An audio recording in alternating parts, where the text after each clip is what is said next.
O relatório pode ficar completo com a inserção de um gráfico dinâmico que obedece aos dados que a tabela dinâmica tem.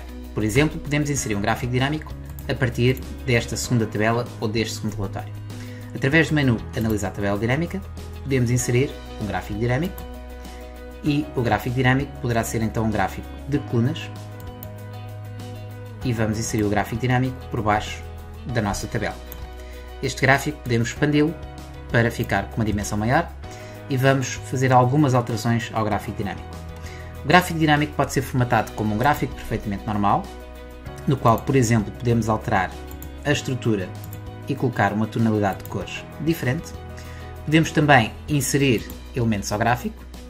Podemos fazer algumas alterações relativamente aos botões de filtragem do gráfico. Por exemplo, vou retirar os botões todos para poder manipular diretamente a tabela dinâmica e o gráfico ser alterado em função da tabela dinâmica.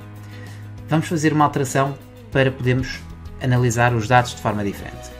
Por exemplo, vamos clicar sobre uma série, vamos alterar o tipo de dados da série e vamos incluir a percentagem, por exemplo, num gráfico de linhas e representada num eixo secundário.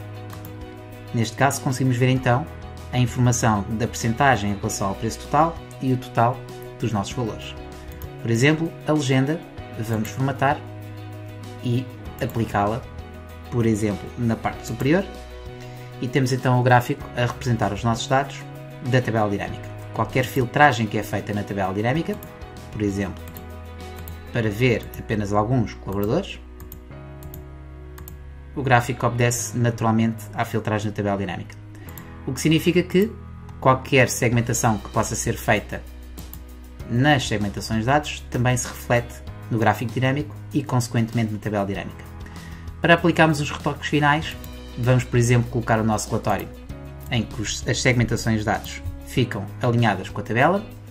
Podemos, por exemplo, aceder ao menu Ver e retirar as linhas de grelha e, por que não, aplicar aqui também no menu Ver, fixar painéis e fixar os painéis para podermos analisar, por exemplo, o gráfico e filtrar os dados visualizando só o gráfico ou visualizar também as tabelas dinâmicas em que filtramos e analisamos a informação das tabelas dinâmicas.